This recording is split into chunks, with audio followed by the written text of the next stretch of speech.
欢迎来到热点新闻频道，请订阅并关注以获取最新资讯。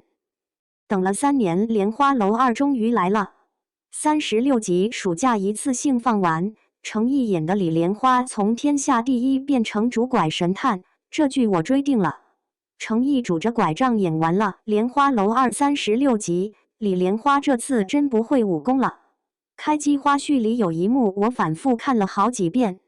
程毅穿着一身青衫，手里拄着一根拐杖，在一条长廊上慢慢的走，不是那种拍戏间隙休息的随便走走，是实打实的角色状态，步子有点晃，肩膀微微往前倾，整个人看上去虚得很。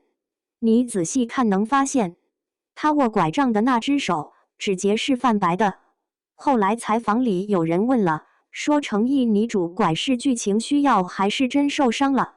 他说是剧情需要，李莲花这次必查之毒根本没解，武功也恢复不了，走路都费劲。我当时脑子里就蹦出来一句话，一个踢毽都手抖的病人，要怎么在刀光剑影的江湖里活下去？结果莲花楼2给出的答案比我想象的狠多了。不卖关子，咱们直接说硬货。官宣信息其实早就砸下来了，就是很多人没注意到。2026年3月，《莲花楼2》正式开机，程毅、曾舜晞、萧舜尧、铁三角一个没少，全回来了。导演郭虎、任海涛，总编剧刘芳，全部归位。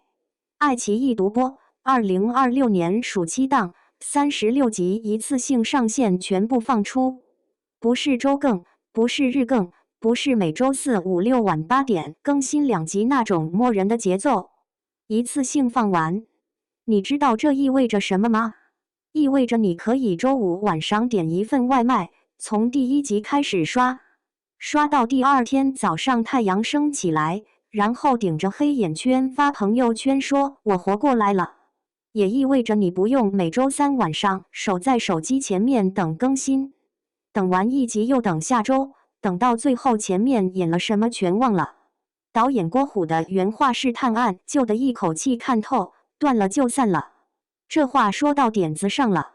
但最让我上头的不是一次性放完这件事，是李莲花这个人设的变化。第1季结尾，李莲花空中消失，所有人都以为他死了，结果第2季告诉你他没死，假死3年，化名李莲鹏，躲在江南市井里当了个游方郎中，但必查之毒还在，内力也没恢复，不是那种前期弱后期爆发的套路，是真的从头到尾都弱。开机花絮里程毅拄拐走路那一段就是角色日常状态，一个曾经的天下第一，现在连站都站不稳，那他还怎么破案？靠脑子。官方给这个概念起了个名字，叫文斗武拍。什么意思呢？就是他把所有武功换成了逻辑和话术，3句话绕运一个证人，一张旧账本翻出20年前的粮仓亏空，用台词当兵器，用逻辑当内力，听起来挺玄乎对吧？但你想想第1季李莲花是怎么破案的，靠的是验尸、推理、人情世故。第2季只是把这些能力放大，把他动手的那部分彻底砍掉了。一个脑子还在，手却废了的侦探，这个设定比第1季有看头多了。方多病也变了，曾舜晞自己说的，第2季方多病不再是那个跟在李莲花屁股后面的愣头青了。他有3场自己拿主意的戏，一场是拦下李莲鹏不让他进险地，一场是半夜调兵围客战，还有一场是把狄飞生给的毒药倒了，自己去换解药。他和李莲花吵架的次数也变多了，有一场在敦煌客栈，2人围要不要查边军旧案吵了7分钟，镜头没剪，就让他们站在窗边吹风，谁也不服谁，最后一起翻出半张羊皮地图。你看，这才是真实的搭档关系，不是永远和和气气，不是一个人永远对另一个人言听计从，是有分歧的，是会吵架的，但吵完了还是翻同一张地图。狄飞升变得更沉默了。萧顺尧说这一季他的台词比第一季少了1/3，但动作多了。有一场戏，冷箭从屋顶射向李莲鹏，狄飞升直接扑上去用肩膀挡了，箭头卡在肩胛里，他拧着眉头拔出来，血顺着胳膊流到剑鞘上，一句话没说。后来方多病想谢谢他，他摆摆手，转身去喂马了。不是不爱管，是懒得说。3个人凑一块儿，一个动脑，一个跑腿，一个护驾。网友管这个叫杨老式探案组合，笑死！但仔细想想，还真是这么回事。陈都灵也回来了，但这次不是乔婉冕，他演的是南印遗孤，一个手握100年旧案关键线索的角色。官方通稿写得明明白白，功能型角色，线索要使，立场中立，不是来谈恋爱的，感情线点到为止，不狗血，不三角。看到这条的时候，我松了一口气。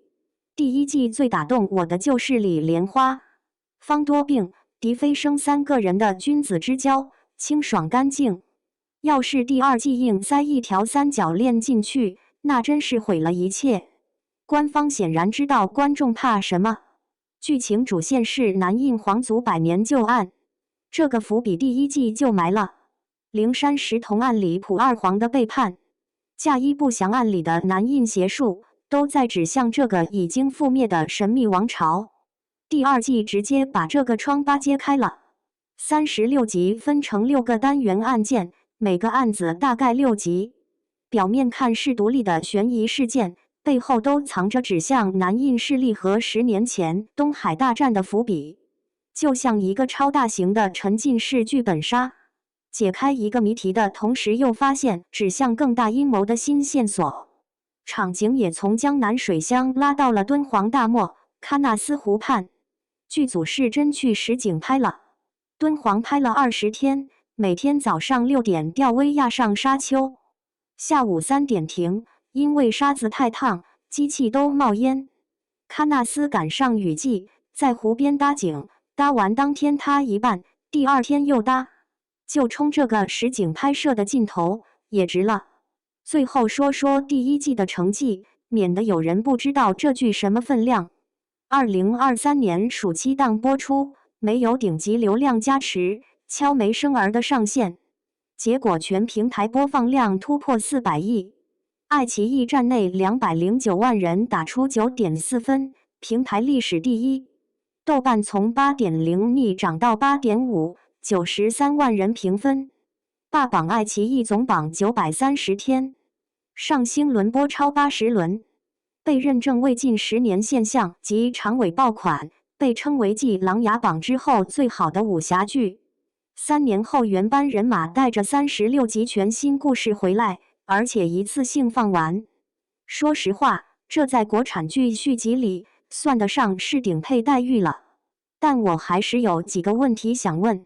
李莲花武功尽失，全靠脑子破案，这个设定真的能撑满36集吗？第一季有精彩的打戏撑着节奏，第2季全是文戏，观众会不会看着看着就走神了？文斗武拍这个概念的宣传很猛，但实际操作起来难度不小。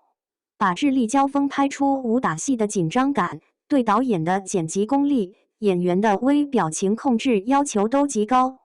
万一拍砸了，就成了站着说话不腰疼的尴尬场面。还有，一次性放出全部36集，对剧集质量的考验比周更大了不止一个量级。周更的话，口碑发酵有时间差，观众有耐心等。全集放出，前几集不好看直接劝退，后面拍的再好也没人看了。最后一个问题留给你：2026年暑假36集一次性上线，你是准备熬夜一口气刷完，还是留着慢慢看？